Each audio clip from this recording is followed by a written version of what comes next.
बांध के राखी हवाऊंगा रामा तोर सुर तारा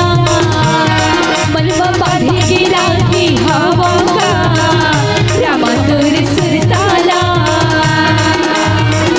सोचे हाँ बताओ तोला सोचे हाँ बताओ तोला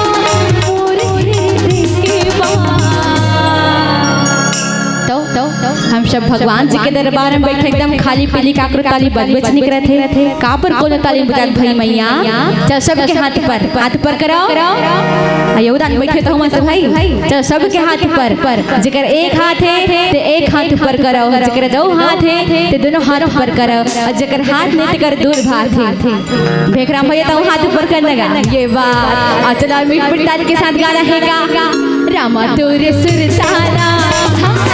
मनवा बांधे के राखी हवाऊंगा रामा तोर सुर तारा मनवा बांधे के राखी हवाऊंगा रामा तोर सुर तारा। कैसे मैं बतावा रामा कैसे मैं बतावा रामा मोर हृदय के बात रामा तोर सुर तारा हवाऊंगा रामा तोर सुर तारा मनवा बांधे के राखी हवाऊंगा रामा तोर सुर तारा।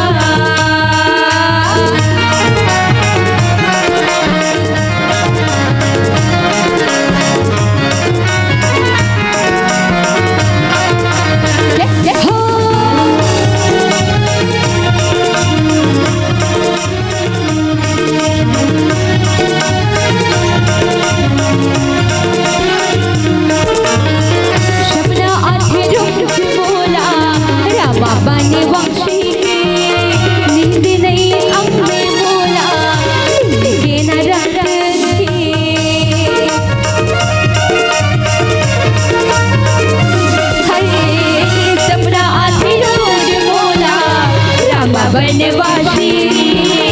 नींद नहीं आवे मोला दिन के न रात के एतियोत घूमत रे था एतियोत घूमत रे था देखे भर तोरा और हाथ तर निकल मत हो ऊपर रखे रहा चलो हाथ ऊपर करो ये बात और मीठ मीठ ताली के साथ भाव के साथ मिलके गाना है का रामा तोर सुर तारा